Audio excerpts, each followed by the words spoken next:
Okay, this video is will AI, artificial intelligence, replace radiologists? And there's people claiming that it will. Elon Musk says AI will replace all doctors and that the AI will be better than the doctors.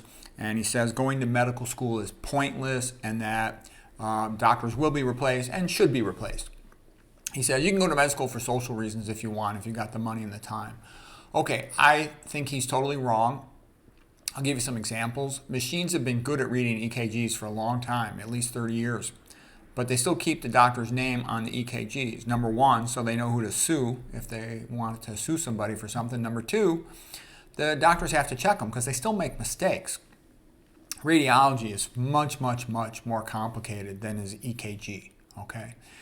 Most patients do not have a totally more normal findings, okay? They usually have what are called border zone findings, meaning that they're not completely normal, but they're not necessarily pathologic, significant. And a lot of it is in the discretion of the radiologist to call it or not to call, okay?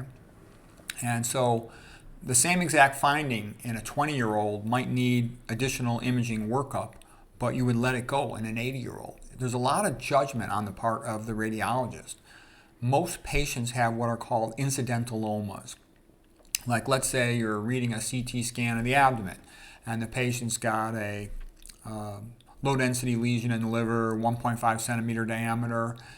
In the old days, they used higher radiation dosages on the CAT scans, and you'd be able to tell that's obviously a benign cyst. Nowadays, they do a lot of low dose scanning, which causes artifacts, noise artifacts in the cyst.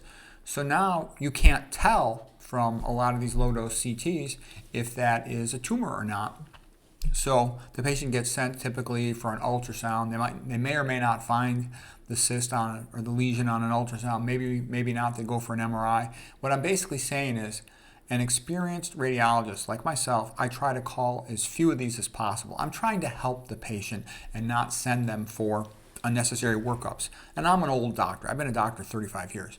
But I can tell you the young guys, they're scared of being sued and they don't really know that well what's normal and what's not abnormal. So they tend to overcall stuff a lot. And AI, my prediction is it's going to overcall things like crazy because there's tons of this stuff on most patients. Old people, the older they get all kinds of bumps and bruises, the equivalent inside their bones and their organ systems. They routinely have liver cysts, kidney cysts, some of them slightly atypical. They've routinely got sclerotic bone lesions, and you have to make a lot of effort to search through their old films. Quite often something you wouldn't expect. Like I'll go back to an old plain film of the pelvis, and I'll see a sclerotic bone lesion that was missed in the past. And then here it is again 20, 30 years later, and it's unchanged, so it's benign. But you're going to have a hard time training a machine to know how to check through old films because it's not logical. It's quite intuitive whether or not it's going to be on that film. I'll know the technique they're going to use for that film. So what I'm trying to say is there's a ton of stuff that is just a clinical judgment based on intuition rather than any logical process that you could put into some type of numerical set of rules. So what I'm saying is I think AI is going to suck at imaging. It's going to overcall things like crazy, and this is going to bankrupt the patients with all these unnecessary follow-ups. For example, if I look at a brain and it's an old guy, typical old guy, hit head, BHT, blunt head trauma. All these old guys fall all the time because they overtreat their hypertension. They don't got enough blood to their brain, so they're constantly falling down. That's very characteristic of the last 2 years of life in an old guy. A bunch of falls and a trip to the emergency room. And by the way, I almost never see a bleed on these patients, maybe about 1 out of 200. If I was an old guy and I fell, I would just stay home for for head trauma. It depends, though. It gets more complicated. If they've got a cervical spine dish, they do have a risk of a fracture. But anyways, what I'm trying to say is the same 1 centimeter potentially ossified meningioma, intertable of the frontal bone, in an 85-year-old, I wouldn't even mention it. A 25-year-old, I would mention it. He needs a follow-up for that. But an old guy, I know it's nothing. Those things grow so slow. Even if it was real, and it's probably normal variant hyperostosis frontalis interna, it's bullshit, okay? So what I'm trying to say is this happens all day long. I'll also give you one example. When I first came out of my training, I was a pretty, stuck-up, confident guy. I was, 99%, I was first in my class, all that kind of stuff. And the old guys would often call me and they would ask me how to more precisely articulate the findings. I knew all the staging systems and how to say everything in the academic, impressive way. However, what I also noticed very quickly was I needed the old guys to help me more than they needed me. I was constantly calling the old guys, is this normal or not? Because there's tons and tons of normal variations and variability, border zone findings, incidentalomas. None of this stuff is in a book. None of this stuff gets tested on radiology boards or medical boards.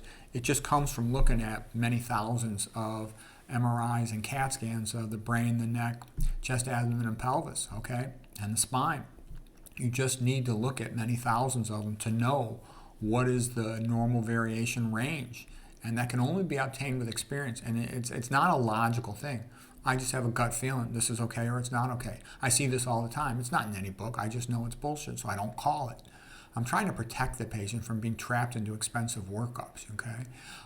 If I see a lung apex nodule on a CT cervical spine in a typical old guy who fell, okay, I won't even call it because I know even if it was cancer, it's going to grow so low. He's already demented. He's, like 85 years old. It's a bullshit finding. It's not in his interest to call it.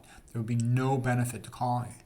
So what I'm trying to say is if you went by the book with a standardized form of rules, you would overcall stuff like crazy and you'll just bankrupt these patients. Okay, follow-ups can be very expensive and time-consuming. You find a lung micronodule subpleural, that patient could get a minimum of 2 years follow-up. If it's ground glass, maybe 4 or 5 years of follow-up potentially. And you'll bankrupt them. If they have to pay for anything out of pocket, there's no way they can afford that. This is another reason why I try to avoid imaging and I avoid all screening studies because I think they're freaking dangerous. Everybody always talks about the one patient who had an early diagnosis of cancer, whereas I'll see the 100 other patients who got unnecessary follow-ups for BS findings. And I know the best way to reduce my risk of cancer is be a low-fat vegan, so I'm not going to mess around with unnecessary screening studies. Okay, so let's see if there's anything else. Well, that's pretty much what it comes down to. I think AI is kind of a big joke, and I know in some places they're trying to use it, but they still have to have the radiologist look at everything because it makes a lot of mistakes. So do I think it's a big joke? Yes, I do. I think it will be bad for patient care. I think it's going to be more appropriate and it's going to be more often used in like an internal medicine setting where it's just match the ill to the pill and send a bill. And I think over there it's still going to screw over the patients because these old people, what are they supposed to do? They're going to be talking to a computer. They're supposed to type their symptoms into the kiosk. I talk to tons of old people. There's a lot of them are so feeble and pathetic. They can't type their symptoms in. They can barely see the frickin' keyboard. They're clumsy. A lot of them are barely literate. They haven't read a book in 60, 70 years. You think they're going to be giving an accurate symptom description? They ramble all over the place. It's hard to get them to the point. A lot of them, they can barely see.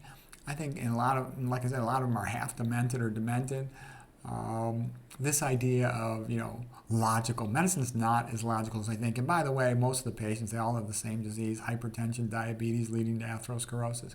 So anyways, I think AI stinks. I think it's totally overrated and it's getting overhyped. Part of this, reduce the, population numbers stuff. So anyways, I don't think AI is going to be able to take over radiology.